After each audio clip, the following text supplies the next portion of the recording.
Voy a leer el verso 44 de Daniel 2. Daniel 2. En los días de estos reyes, el cielo levantará un reino que no será jamás destruido, ni será el reino dejado a otro pueblo. Desmenuzará con su a todos estos reinos, pero permanecerá para siempre. Y ya en el capítulo 3, quiero leer un versículo 24, que fue representado esta tarde. Entonces el rey Nabucodonosor se espantó y se levantó apresuradamente y dijo a los de su consejo: ¿no echaron a 3 varones atados dentro del fuego? Ellos respondieron al rey: es verdad, oh rey. Y él dijo: he aquí, yo veo 4 varones sueltos que se pasean en medio del fuego sin sufrir ningún daño, y el aspecto del cuarto es semejante a hijo de los dioses. Entonces Nabucodonosor se acercó a la puerta del horno de fuego y dijo: Sadrach, Mesach y Abednego, siervos del Dios Altísimo, salid y venid. Entonces Sadrach, Mesach y Abednego salieron de en medio del fuego. Hasta aquí. Entonces quisiera hablarles de Nabucodonosor por unos momentos. En la historia de Israel y en la historia de Nabucodonosor, el año 605 a.C. fue un año crucial. Fue un año crucial en la historia de Israel porque ese año comenzó el exilio de Judá, el reino del sur. Y Nabucodonosor en ese momento justamente fue el general del ejército caldeo o babilonio que sitió la ciudad de Jerusalén y la tomó. Ese mismo año fue crucial también para Nabucodonosor porque Nabucodonosor, estando en la batalla, en otras batallas que fueron continuas a esa, en el campo de batalla como general del ejército, escuchó noticia ese año 605 que su papá, que era el rey de Babilonia, había muerto en forma inesperada. Y corrió de regreso entonces apresuradamente a Babilonia para asegurar el reino, para tomar el reino. Y fue investido rey ese año 605, en septiembre del año 605. Ahora, ese año fue crucial no solo de ese punto externo para Nabucodonosor, sino también de un punto de vista interno, de un punto de vista de su historia espiritual, porque Nabucodonosor ese año tomó cautivos a 4 jóvenes hebreos, de los que hemos leído y visto la representación, Daniel y 3 compañeros, y los llevó cautivos a Babilonia. Y esos 4 jóvenes hebreos fueron instrumentales en su conocimiento del Dios vivo, porque Dios se reveló a Nabucodonosor. Ahora, una cosa notable de las historias de la Biblia es que las historias de la Biblia son paradigmáticas. La Biblia es la palabra de Dios y es una palabra viva. Y no solo habla de cosas que pasaron en el pasado. Esas historias de cosas que pasaron en el pasado se refieren también a realidades presentes y realidades futuras. Y entonces la historia de Nabucodonosor puede ser nuestra propia historia. Dios se revela a nosotros. Quisiera hablarle brevemente entonces de primero del capítulo 2, muy cortito, donde Nabucodonosor tuvo un sueño y la interpretación de ese sueño. Y resumo ese capítulo 2 diciendo que hay un Dios en los cielos y su reino es un reino que permanece, es el único reino que permanece. Ese Dios es Señor de la historia. Conoce el fin desde el comienzo. Tiene dominio absoluto sobre toda la historia. Y la historia se encamina hacia un evento cúlmine. Y ese evento cúlmine es la venida del reino de Dios a la tierra y la entronización del Mesías como rey de mar a mar. Y después en el capítulo 3 quisiera resumir la representación diciendo que el que hace la voluntad de Dios permanece para siempre. El capítulo 2 es el mundo pasa. Todos los reinos de este mundo pasan. El capítulo 3 dice el que hace la voluntad de Dios permanece para siempre. Y entonces surge aquí la invitación de esa antigua historia que tiene, por lo tanto, más de 2600 años, porque esto partió el 6 de septiembre del 605 a.C. Y se vuelve una realidad presente, porque esa palabra viva nos invita a nosotros, como invitó a Nabucodonosor, a conocer al Dios viviente, a ser parte de ese reino, porque el que hace la voluntad de Dios permanece para siempre. Los 3 judíos que eran súbditos del rey de los cielos pasaron por el horno de fuego y no sufrieron daño alguno, permanecieron. El que hace la voluntad de Dios permanece para siempre. Voy al capítulo 2. En el capítulo 2 ocurre en el tercer año desde que Nabucodonosor había sido proclamado rey. El texto parte diciendo que fue en el segundo año de su reinado, pero eso es porque los babilonios contaban el primer año como el año de la ascensión. Entonces, entre septiembre del 605 hasta Nisan, que es un mes que equivale a marzo o abril para nuestro calendario, del 604, avanzamos disminuyendo porque es antes de Cristo. En ese año fue el año de la ascensión. Y después, en el segundo año de su reinado, Nabucodonosor tuvo un sueño, y el sueño lo espantó, pero el sueño se escapó de él. Y entonces proclamó en todo su reino que a los sabios de su reino que ellos le declararan el sueño y su interpretación. Nadie podía hacerlo. Y Nabucodonosor reacciona de la misma forma que escuchamos aquí en el capítulo 3. Se repletó de ira. Estaba repleto de ira, porque era un rey déspota que estaba acostumbrado a hacer su voluntad. Estaba acostumbrado a exigir el cumplimiento de su voluntad. Y aunque pedía algo imposible, manda a matar a todos si no le hacen caso. ¿Sí? Su autoridad, él pensaba que era lo más alto. Y resulta que entonces uno de los jóvenes expatriados, cautivos, uno de los prisioneros, que cuando llegó debe haber tenido 15 años, han pasado 3 años, tendría unos 18 años. En fe se presenta delante del rey y le dice que le pide tiempo para dar a conocer al rey la interpretación del sueño, porque él lo va a hacer. Actúa en fe. Todavía no sabe si Dios le va a responder o no, pero piensa que Dios le va a responder y en fe pide tiempo para obtener la respuesta. Y entonces se reúne con sus compañeros, con los 3 que después fueron al horno de fuego, y oran a Dios pidiendo misericordia del Dios del cielo.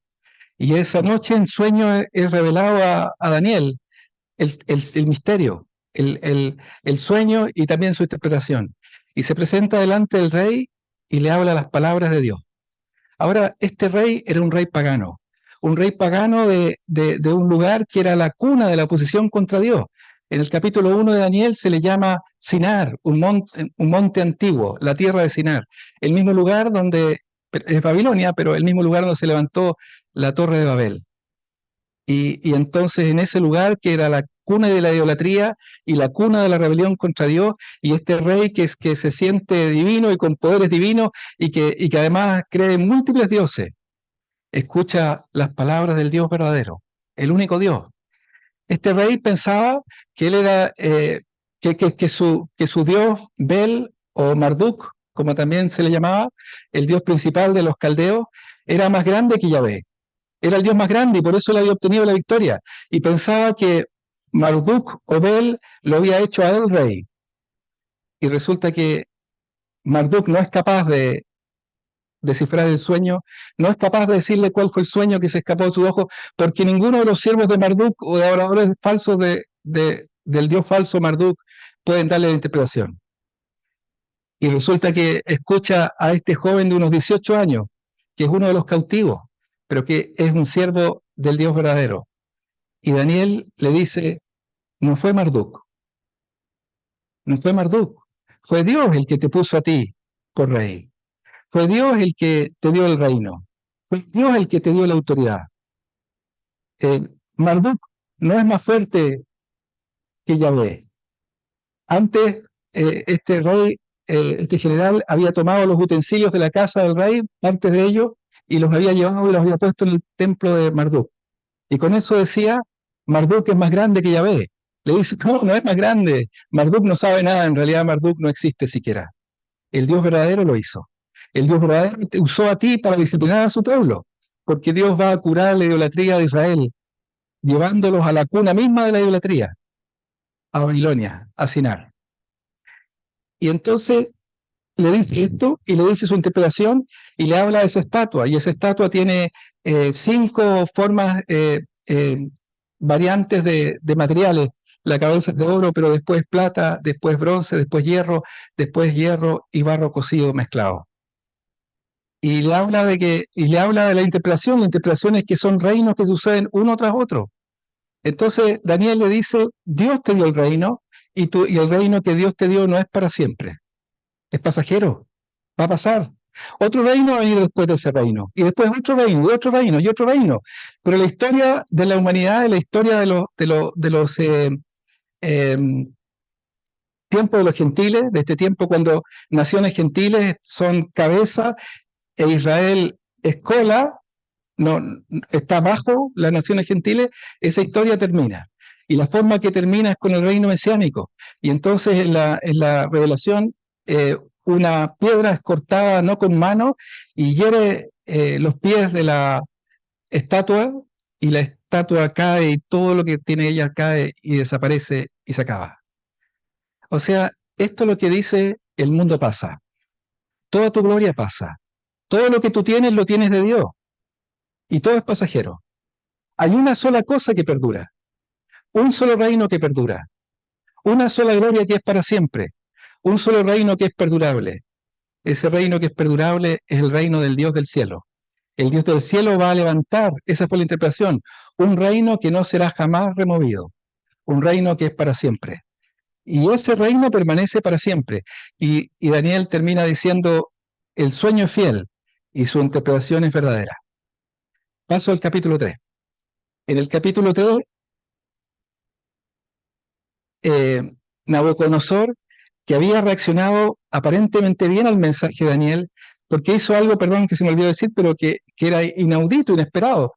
Eh, eh, Él se postró después de escucharlo, impresionado, de pie y manos delante de Daniel, y mandó que le ofrecieran incienso, y se inclinó hacia Daniel en el piso. O sea, se humilló delante de Daniel. Pero no fue suficiente, no fue suficiente. Era un primer encuentro con el Dios verdadero, pero no fue suficiente. Y todavía está en su corazón el orgullo y la rebelión contra Dios que caracteriza al hombre caído. Y entonces, en rebelión contra el sueño del capítulo 2, hace levantar una estatua. Daniel le había dicho, tú eres la cabeza de oro, pero él hace todo de oro. Y entonces lo que afirma es su voluntad, que su reino sea para siempre, que su reino sea oro, oro, oro, oro, para siempre, que no sea seguido por otro reino, que su reino sea firme, que su reino no sea destruido.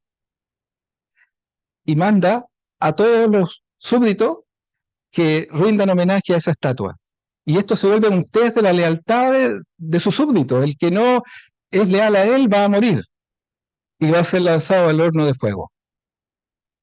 Y bueno, hemos visto la orientación de estos tres valientes jóvenes que tendrían la misma edad de Daniel, unos 17, 18, 19 años, que se negaron a rendir culto a ningún Dios, sino solo al Dios verdadero, y que pusieron sus vidas, expusieron sus vidas, y que Dios los libró de una forma milagrosa.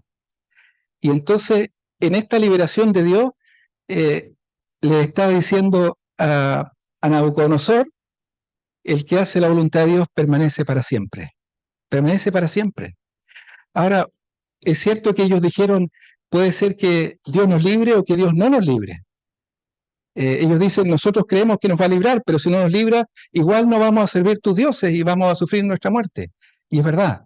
Pero en un sentido último, en un sentido final, Dios siempre libra a su pueblo, siempre, absolutamente siempre. A veces los libra de la muerte, como en este caso, y otras veces por medio de la muerte. Pero el Señor dijo, yo lo resucitaré en el día postrero. Nunca su pueblo sufrirá daño alguno.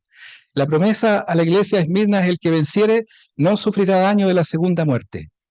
Es victoria eterna, está asegurada. El que hace la voluntad de Dios permanece para siempre. En el libro de Isaías hay una promesa que literalmente dice esto. Voy a leer el capítulo 43. Es una promesa de Israel.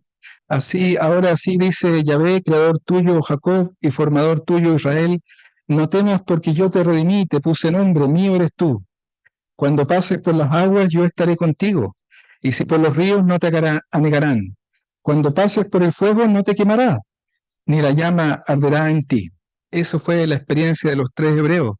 Pasaron por el fuego y el fuego no los quemó, ni la llama ardió en ellos, porque yo, Yahvé, soy Dios tuyo, el Santo de Israel, soy tu Salvador. A Egipto he dado por tu rescate, a Etiopía y a Seba por ti. No temas porque yo estoy contigo. Del oriente traeré tu generación y del occidente te recogeré. Esa fue la experiencia que tuvieron. Entonces, lo que el pasaje dice acá, este segundo, es que Dios está con su pueblo y su pueblo no sufrirá daño alguno, en un sentido último. Puede ser que físicamente sufran daño y la historia del cristianismo está repleta de mártires, pero todos esos mártires serán resultados en gloria, en victoria eterna. No sufrirán daño alguno. El que venciere no sufrirá daño de la muerte segunda. Ahora, la pregunta que queda para Nabucodonosor y para cada uno de nosotros es: ¿de qué lado de la historia estás tú? En la primera imagen, Nabucodonosor estaba del lado de los reinos que pasan. ¿De qué reino eres tú? Si tú eres parte de los reinos de este mundo, vas a pasar. El mundo pasa y será reducido a nada cuando la piedra rompa la estatua en la segunda venida del Señor. En la segunda imagen, ¿de qué lado estás tú? Los que no sufren daño de la muerte segunda, los que pasan por el fuego y el fuego no arde en ellos, son la comunidad de la fe, son los creyentes, los que han prometido lealtad al Rey del reino de los cielos, al Rey del reino eterno, al Rey Mesías. Ellos, Nabucodonosor, reconocen por lealtad a su Dios, despreciaron sus vidas hasta la muerte. Y esa es la marca de todo genuino creyente. Lo más importante es Dios. ¿De qué lado estás tú? Fíjense que una cosa notable, y con esto termino, es que muchas veces en la Biblia pasa que Dios da el castigo a la persona que busca hacer algo contra su pueblo. Por ejemplo, Faraón en el libro del Éxodo, el capítulo 1, dice: maten a todos los niños que nazcan. Si son niñas, déjenlas vivir, pero maten a todos los niños. Y la última de las plagas fue la muerte de los primogénitos de los egipcios. Y aquí el rey Nabucodonosor lanza un horno de fuego. Y ese horno de fuego es un tipo de la muerte final, de la muerte eterna, del lago de fuego, de lo que el Señor llamó el infierno de fuego. Y entonces la promesa de salvación y vida está para los que reciben al Rey, al Señor. Como escucharon también al final en la aplicación que hicieron del pasaje, el Señor no solo estuvo con su pueblo, sino que sufrió en lugar de su pueblo el castigo del lago de fuego, el castigo del infierno. Él murió por nuestros pecados, para que si nosotros creemos en Él tengamos vida eterna. Cree en el Señor Jesús, tendrás vida eterna, vivirás para siempre, en la vida repleta de gozo y de gloria del Señor. Él comparte su gloria con lo suyo. Si no crees en el Señor, pasará. Pasarás como los reinos de este mundo. Todo lo que tienes se acaba. Todo lo que tienes se queda. Te mueres y todo lo que tú tienes se queda aquí. Y te vas solo, pobre, desventurado, desnudo, vacío, sin nada, a una eternidad de perdición. Cree en el Señor y tendrás todo. La vida eterna, el reino mesiánico. Dios hace coherederos con Cristo a todos los que ponen su fe en Él. El Señor bendiga su palabra a cada corazón.